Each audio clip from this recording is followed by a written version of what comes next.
미국은 사우디를 중심으로 중동 산유국들과 이렇게 합의합니다. 석유는 무조건 달러로 팔아라. 이게 지금까지 이어지는 구조입니다. 이게 왜 중요한지 쉽게 설명해 드리겠습니다. 전 세계 모든 나라는 석유가 필요합니다. 그럼 어떻게 해야 되죠? 달러를 먼저 구해야 됩니다. 구조를 보면 이렇습니다. 한국은 석유를 수입해야 하고 일본도 석유가 필요하고 유럽도 에너지가 필요합니다. 그럼 하나의 공통점이 나오는데 전부 달러가 필요하다는 거죠. 핵심은 이겁니다. 달러가 강한 이유는 좋아서 쓰는 게 아니라 필요해서 쓰는 건데요. 이걸 페트로달러 시스템이라고 합니다. 이건 단순 경제 구조가 아니라 글로벌 금융 질서의 핵심 축입니다.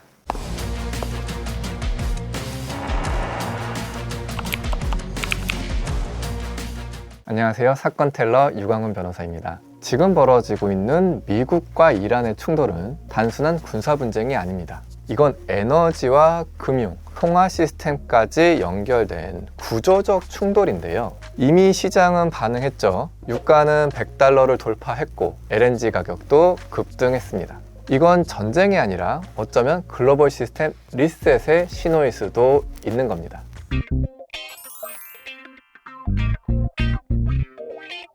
보통 전쟁을 이렇게 보죠. 이란의 도발, 미국의 보복, 그리고 이스라엘의 개입. 하지만 이건 표면입니다. 진짜 시작점은 에너지이자 핵심은 단 하나입니다. 바로 호르무즈 해협이죠. 아시는 것처럼 호르무즈 해협은 전 세계 원유가 약 20%가 통과를 하고 LNG 핵심 수송로이자 아시아 에너지 공급의 중심축인데요. 그럼 호르무즈 해협이 대체 어떻길래 미국이 봉쇄를 뚫기 위해 애를 먹고 있는지 알아볼까요? 이건 단순 봉쇄가 아니라 글로벌 공급망 차단이기 때문입니다. 먼저 호르무즈 해협을 봉쇄하면 원유와 가스 공급이 감소하고 가격이 급등할 거 아니에요. 그러면 글로벌 인플레이션으로 금리 상승의 압력은 커지고 금융시장 충격으로 이어지는 거죠. 실제로 호르무즈 해협이 막히며 원유 공급이 줄었고 국제 유가가 $100를 넘자 1970년대 오일 쇼크 수준의 충격이라는 평가도 잇따랐죠. 이제 이 전쟁은 세 가지 축에서 동시에 작동합니다. 먼저 에너지 전쟁입니다. 공급망 자체를 공격해서 에너지 가격을 무기로 사용하고 있는 건데요. 그 결과 인플레이션을 유발하고 글로벌 증시가 하락하며 금융시장에 엄청난 충격을 주었습니다. 왜 이란도 미국한테 국제유가가 $200까지 치솟을 걸 각오하라고 엄포를 놓았잖아요. 이건 이 전쟁이 사실상 경제전쟁이 됐다는 걸 암시해주는 대목이기도 하죠.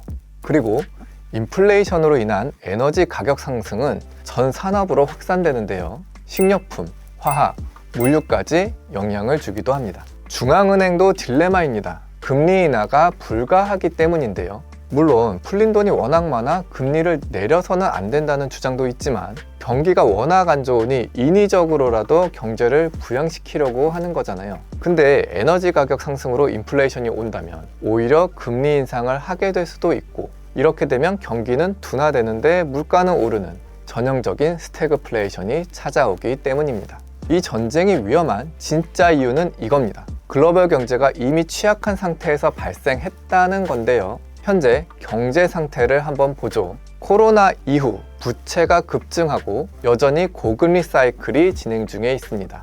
어떻게 보면 중금리죠. 이런 상황에서 전쟁으로 공급망이 불안해지고 에너지 충격이 들어오면서 에너지 가격 상승으로 기업 비용이 증가하고 소비는 감소하고 경기는 둔화되는데 물가는 상승하는 복합 위기가 온 겁니다.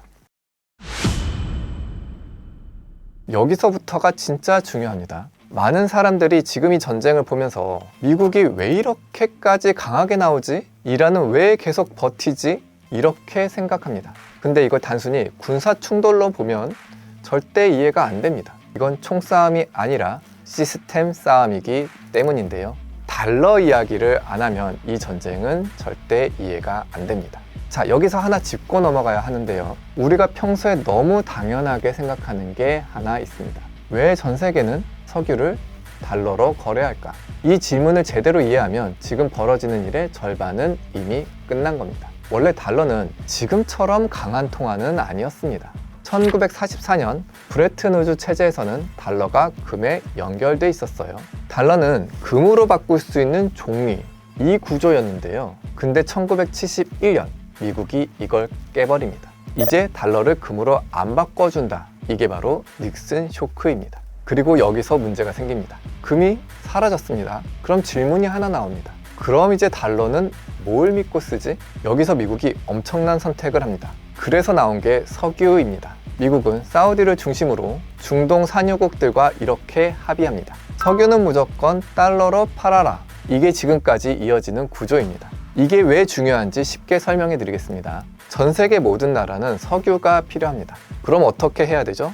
달러를 먼저 구해야 됩니다. 구조를 보면 이렇습니다. 한국은 석유를 수입해야 하고, 일본도 석유가 필요하고, 유럽도 에너지가 필요합니다. 그럼 하나의 공통점이 나오는데 전부 달러가 필요하다는 거죠. 핵심은 이겁니다. 달러가 강한 이유는 좋아서 쓰는 게 아니라 필요해서 쓰는 건데요. 이걸 페트로달러 시스템이라고 합니다. 이건 단순 경제 구조가 아니라 글로벌 금융질서의 핵심 축입니다. 그런데 이 시스템에 균열이 생기기 시작했는데요. 여기서 이란, 러시아, 중국이 등장합니다. 이 나라들의 공통점이 뭘까요?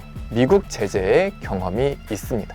특히 이란은 가장 극단적인 사례입니다. 달러 결제를 차단하고 금융망 차단, 수출 제한을 걸어 달러를 못 쓰는 상황을 만들었는데요. 여기서 중요한 변화가 시작됩니다. 이 나라들이 이렇게 생각하기 시작하는 겁니다. 달러를 안 쓰고도 거래할 방법이 없을까? 그래서 나온 게 탈달러 시도입니다. 예를 들면 중국의 위안화 결제 확대, 러시아의 루블 위안화 거래, 이란의 비달러 결제인데요. 특히 중요한 건 에너지 거래에서 달러를 빼내는 시도입니다. 근데 여기서 사람들이 많이 착각합니다. 탈달러가 진행 중이다. 이 말은 맞습니다. 근데 달러가 무너진다. 이건 틀린 말입니다.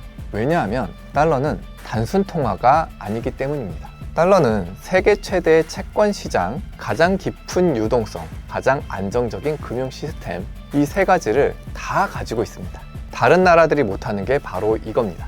예를 들어 위안화는 자본 통제가 있고 정부 개입도 있어 완전한 자유거래는 불가능한데요. 이 상태에서는 기축통화가 되기 어렵습니다.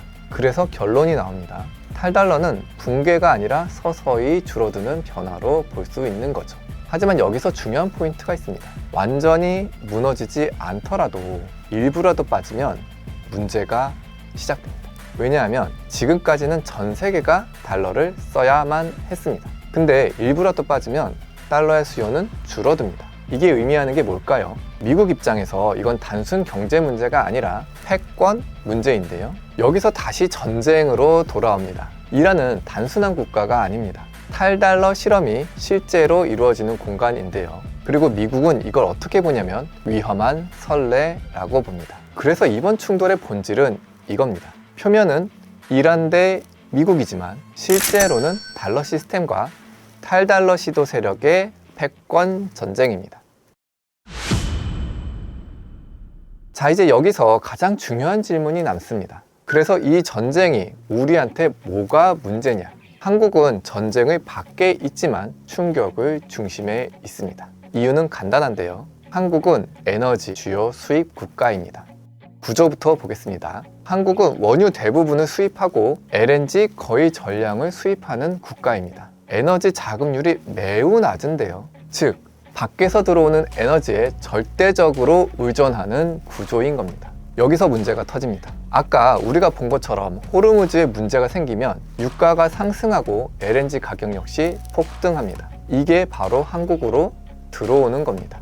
첫 번째 충격은 수입 물가의 폭등인데요. 이건 바로 체감이 되죠. 전기요금, 가스요금, 물류비, 식료품 가격 전부 올라가게 됩니다. 그런데 여기서 끝이 아닙니다. 진짜 문제는 여기서부터입니다. 바로 환율입니다. 왜 환율이 올라가냐? 구조를 보면 명확합니다. 에너지 수입 증가는 그만큼 달러로 결제해야 하는 게 많아진다는 뜻이잖아요. 달러 수요가 증가하면 원화 약세로 이어지고 달러 쏠림 현상이 강해지는 겁니다. 그리고 환차손을 막기 위해서 외국인 투자자들은 한국 주식시장을 떠나는데요. 이게 결정타입니다. 외국인은 이렇게 움직입니다. 주식 수익과 환율을 동시에 봅니다. 예를 들어 보겠습니다. 주식이 10% 올랐습니다. 근데 환율도 10% 올랐습니다. 그러면 원화 가치 하락으로 인해서 외국인들은 수익을 봤어도 실제로는 수익이 적거나 없을 수 있고 오히려 손해를 입었을 수도 있는데요. 그래서 지금 어떤 일이 벌어지고 있죠? 환율이 올라가기 시작했더니 외국인이 엄청난 매도 폭탄을 쏟아내고 있잖아요. 그러면서 외국인 매도는 주가를 하락시키고 추가 매도를 유발하는 악순환이 반복되고 있는 겁니다. 자, 여기까지 보면 마지막 질문이 남습니다. 그래서 이 전쟁 어디까지 갈 거냐? 먼저 결론부터 말하면 이 전쟁은 더 크게 터질 수도 있고 의외로 길게 끌 수도 있습니다. 근데 중요한 건 어떻게 터지느냐가 아니라 어떤 형태로 유지되느냐입니다. 왜냐하면 이 전쟁은 특이한 구조를 가지고 있기 때문인데요. 보통 전쟁은 누군가는 이기고 누군가는 지며 끝납니다. 근데 지금 상황은 다른데요. 끝내기가 어려운 구조가 됐기 때문입니다. 그래서 국지적 타격은 계속하면서도 직접 충돌은 제한할 가능성이 있습니다. 미국 입장에서 보면 완전한 전면전은 부담이 큽니다. 유가가 너무 올라가면 미국 경제도 타격을 입기 때문이죠. 그리고 정치 리스크도 있습니다. 장기전은 미국도 부담입니다. 그래서 미국 전략은 이겁니다. 적당한 긴장 유지, 하지만 통제 가능한 수준, 통제된 불안전성을 유지하는 건데요. 이 상태가 유지되면 유가는 높은 수준을 유지하면서 시장은 계속 불안해지며 달러 수요가 증가하며 긴장 자체가 자산이 되는 구조가 되는 겁니다. 그리고 걸프 국가들이 이란의 보복으로 아우성치고는 있지만 돈 버는 건 걸프 산유국들입니다. 사우디의 경우를 볼까요? 국제 유가가 70에서 80달러 선이 유지돼야 국가 경제에 아무 문제가 없습니다. 그런데 지금은 100달러를 넘나들기에 산유국들에겐 무조건 나쁜 상황은 아닙니다. 물론 이란의 호르무즈 해협 봉쇄로 석유 수출에 제한이 걸렸을 땐 이야기가 달라질 수는 있지만 무조건 나쁜 상황만은 아니라는 것이죠. 지금 벌어지는 미국과 이란의 전쟁은 단순한 뉴스 한 줄로 끝날 일이 아닙니다. 이건 에너지, 금융, 통화가 동시에 맞물려서 흔들리는 사건입니다. 그리고 이 충격은 전쟁터에서만이 아니라 우리의 삶으로 들어오고 있습니다. 지금 중요한 건 누가 이기느냐가 아닙니다. 이 변화 속에서 누가 살아남느냐입니다. 오늘 내용 유익하셨다면 구독과 좋아요, 알림 설정 부탁드리고요. 저는 사건 텔러 유광문 변호사였습니다.